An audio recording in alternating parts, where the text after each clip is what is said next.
the New Zealand Tech Podcast, brought to you by Gorilla Technology, proactive and strategic IT. Hey folks, greetings and welcome along to the New Zealand Tech Podcast. I'm your host, Paul Spain. Today we have an episode that delves into the top tech news of the week. First up, on the New Zealand front, we delve into what's happening in the world of travel. Getting through airports is becoming a little bit easier. What are some of the learnings there? We talk about a New Zealander who has been appointed to the board of OpenAI. And we delve into an acquisition that GoPro has made in the last few days and what is happening in the fight between Apple and Samsung. And it's great to have joining me on this episode AJ Smith, the Chief Executive and Founder of Trade Window, and also Mitchell Pham, who is someone very active within the New Zealand tech sector and is with us today wearing the hat of Chief Digital Officer at Trade Window. Of course, a special thank you to our show partners, 1NZ, 2 Degrees Spark HP, and Gorilla Technology. So without further ado, let's go. Great to have you both here. Yeah, thank you. Thank you much for hosting us today. Well, we're really looking forward to sort of, talking through some of the tech news. Mitchell, you've been, very deeply involved in the tech sector in New Zealand. Absolutely. Hi, Paul. Good afternoon. Hi, everyone. So on the travel front, actually, I was in Australia last week, and I was reading how we've now sort of flipped the switch on some of the airport security technology now, which covers Auckland. I think from this Monday, Christchurch and Wellington were already there, and this is the technology that means sort of laptops and liquids don't need to get taken out of carry-on bags for international travellers. So yeah, that's using the computerized tomography scanning machines. So one of these little steps that moves things forward a bit. But the other piece of the puzzle from a travel perspective, which I experienced, and Mitchell, you've had this as well, is that you can still fill out your paper travel declarations when you fly into New Zealand, but there's an alternative now, which is the digital variant, which can be through website or through the app. And I think, look, they've had probably some learnings as they've rolled that out over the last sort of 7-8 months or so. But it seems like that process is now working reasonably smoothly. And some people probably had some experiences with it not working very well, but that seemed to work quite smoothly. Did that on the weekend before landing effectively. And then coming into Auckland International Airport, usually you go through passport control, yes. Which, in this case, what was it? It was, I don't know, 1 a.m.-ish, was basically instant. There was no queue. You scan your passport. You don't have to see a human there. So it's all technology and automation. And that bit was fine. My last flight in, there was actually quite a queue around the kind of automated machine, so I ducked off because there was next to no queue going through and actually seeing a human. But yeah, that was just very, very fast and seamless. And then at Auckland International, you do that and then you go down the escalator or the stairs and then it had been turn left. Last time I went through it was a turn right. What you and I experienced was it was a left turn if you've got nothing to declare, a right turn if you had something to declare. That's right. And then you go to the agents, and I guess if you had the paper card, you'd give them that, and they'd look through it and tick it or whatever they do and ask you some questions. But because I'd done the online declaration, you went to a particular counter, basically nothing. It was just, you've done it online. Yep. That's right. That's fine. Just go through. And then they just did a little mark on the passport. And for anyone who's been a tired and weary traveller coming into the country, which is probably a pretty high percentage of us after travelling, if you've got luggage to pick up or not, it's quite often a slow a slow process as you sort of, go through those queues and then, in the past and hand over your card. But in this case, because I had nothing to declare, they just put a sticker and a mark on the back of the passport, and I was going through the express lane, if that's what they called it, and that was exactly the lane that the airline staff and so on are going through. And you usually look at them enviously and like, oh, I can't believe it. I'm standing in a queue here. I'm tired. I'm ready to get out of the airport. And the staff rightly so are scooting straight through.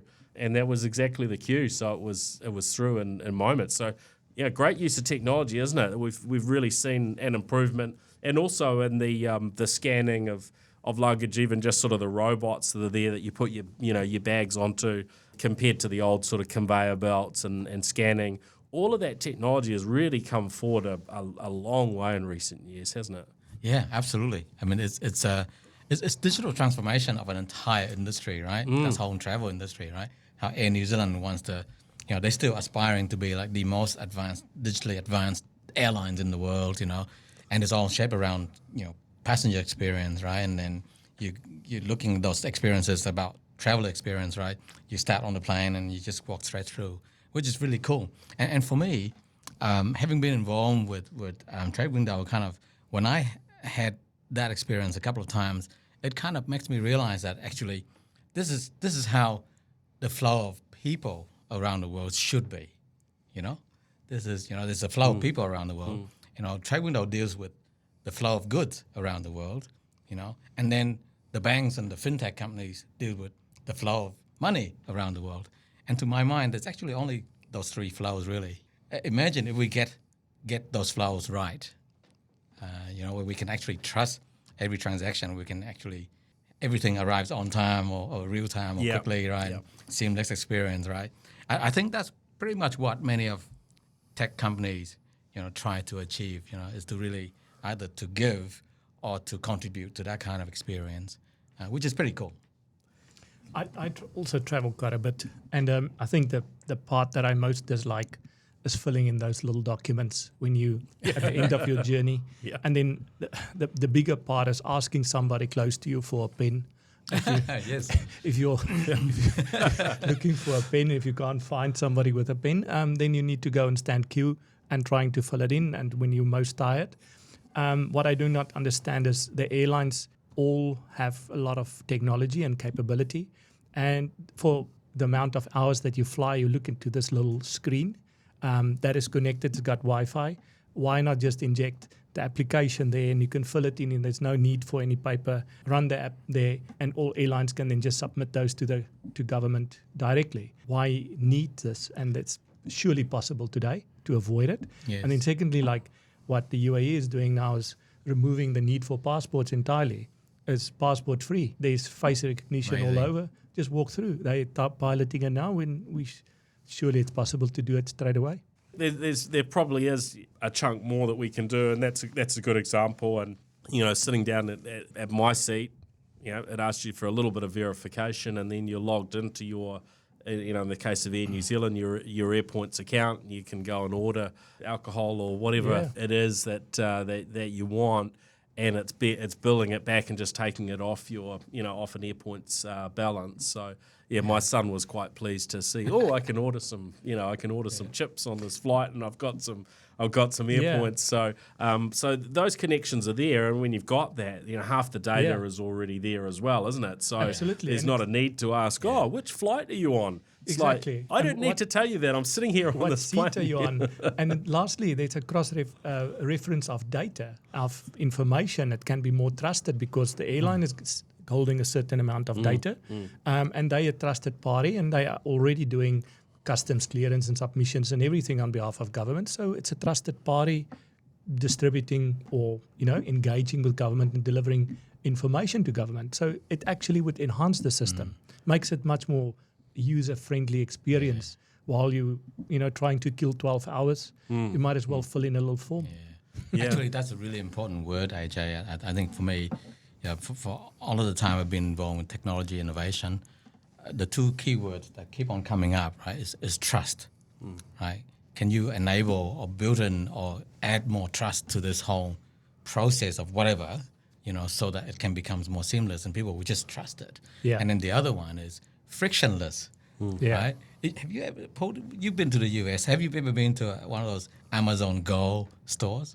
I haven't actually been into the Amazon Go stores. I've only seen the videos of it, but It's fun. Yeah, It's fun. it looks pretty slick, right? Yeah. I did a LinkedIn post a year ago on that. You just walk in, took whatever you needed, and walked out. Yeah. It's pretty amazing, right? So I think those two words are quite key to a lot of what drives innovation in technology. Yeah, there are some challenges on that trust side of what's the right way to do it. Do you just walk into a store, or do you scan something and do something with your smartphone? Same sort of thing for crossing borders. How comfortable are we with how much facial and so on sort of information that different entities have, and of course, we do regularly see governments kind of making mistakes on these fronts. So there's always that sort of balancing act of how do you get things right, and who do you trust, and of course, what's the other word the right approach. That's become a key word now is privacy, right? Yeah. You balance all of that trust and convenience and frictionless and all that, but then the trade-off is privacy. And then also identity. Yeah. Because if you throw that in the mix, it's the person, the digital person that interact with the digital product, and that engagement there, that interaction of product recognition linked to this person finishing the commercial transaction. Yes. And recognizing the product and linking that product to you as you walk out of the door. So all of this, digital identity and digital products and digital, transformation happening. Yeah, there's probably a whole deep discussion on the identity side as well we could delve into. A few other news items just wanted to cover off. Dee Templeton, who joined Microsoft in New Zealand, was it late 90s, has been based in the US for, I'm not sure, probably over 20 years now. But it was announced in the last few days that she is on sort of sitting on the OpenAI board now. The bits and pieces I read on it I'm not sure that she's in a sort of a voting position, but she is representing Microsoft, on that board now. So that's a pretty high profile position, and it's always exciting to see Kiwis have an influence on these major areas, and certainly OpenAI is in a pretty important role as far as future of technology and AI goes. So I thought that was interesting to note. On the global news, Galaxy S24 has come out. We're kind of used to these new announcements from particularly from Apple and Samsung with their phones each year. As we're sort of expecting, there's some interesting AI capabilities being built in, that sort of becomes the sort of standard part of hardware has some capability from an AI perspective. But the other bit that jumped out is that they're talking about 7 years of updates for now for buying the top Samsung phones. And so we've really seen that flip, where it used to be you would buy an Apple phone, and your Apple phone, part of the premium you were paying was, well, that's okay, because I'll get an extra few years worth of updates. My device is going to be secure for a lot longer buying an Apple device versus a Samsung. But with that 7-year commitment, and Apple, I don't think, make a specific commitment, but we've seen recently, some devices maybe a 5-year lifespan, or if you're buying an older device, obviously that sort of shortens it up on the Apple front. So yeah, I thought that's quite an interesting thing from a competitive aspect. But the news that goes with that is Apple have just overtaken Samsung in terms of the number of devices that they're actually shipping. So Apple shipped, I think through 2023, 234 million handsets, and 226 million for Samsung. And obviously, you look at the range of devices that Samsung are offering at lower price points and so on, you can see why Apple is so incredibly profitable as a business. In fact, when I looked today, I think their market cap was at $3 trillion US dollars again, and they seem to be backwards and forwards with Microsoft, who's the biggest contender there on market caps. Yeah, so some interesting news on that front. And the last bit of news, I saw GoPro, who I really enjoy using their devices. I like the way they've got their they've integrated a cloud sort of subscription for all your video and your files. But they've been battling it out with DJI, who are really a very formidable competitor. And I saw while I was in Australia last week news that they had actually just acquired an Australian company, Foresight Helmets, who do some pretty innovative things with basically smart helmets for particularly for motorbike riders, but I'm sure there'll be a range of other probably uses when it comes to skiing and any other kind of use of helmets and so on in the future with that buyout by GoPro. But the idea of the helmet that's got the microphones and the earpiece and so on sort of built into the helmet, and it's got a camera that does a very, very good job without some big thing sort of sticking out and attached to the helmet, which is quite a common thing today, isn't it? When you're out on a bike or you're seeing someone out on a bike, it's reasonably common to see the GoPro or the camera attached. Yeah, be interesting to see when insurance companies start making it compulsory to wear those devices. To manage their risk, because there's all sorts of benefit that you can establish and derive from having real-time or at least some video on accidents, on all sorts of benefits with that. Yeah, I saw somebody shared a video. It was a friend of mine. Recently acquired one of the new Highland Tesla Model 3 vehicles. And I think it was parked outside his home. There was some damage on it when he went to his vehicle, and he had a look, and they'd had a grocery delivery from, pretty sure it was Woolworths. And so the Woolworths vehicle came in, it reversed up, hit the front of his vehicle. The driver jumped out, had a look, then jumped back in and drove away without saying anything, which was a bit of a shocker. But because Tesla have offered that software update and just made it a standard thing within their vehicles that the cameras get that double use. He had very clear footage. You could see exactly what happened, the license plate of the vehicle, and in this case it was all branded up and so on. So it would have been very easy to attend to.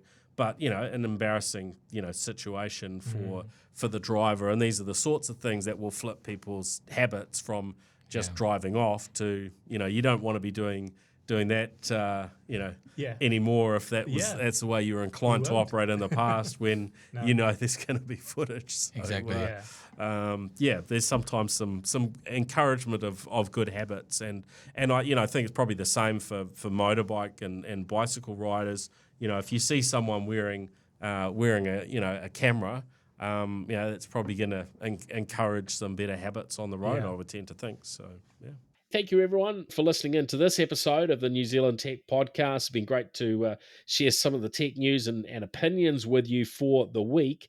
We also have an episode this week delving into the story of Trade Window. So make sure you catch that episode of the New Zealand Tech Podcast, where we chat with AJ Smith, the Chief Executive and founder of Trade Window, who you've heard on this episode, and Mitchell Pham, the Chief Digital Officer, really delving into the learnings from Trade Window. And it's really great they've been willing to do that this week. They've I guess, had some harder news out in the public in recent times, but they're facing it head on and sharing some of their learnings with us on that episode that we launched this week as well. Of course, a big thank you to our show partners, Gorilla Technology, HP Spark, 2 Degrees, and 1NZ. All right, thanks everyone. We'll catch you on the next one. The New Zealand Tech Podcast, brought to you by Gorilla Technology, proactive and strategic IT.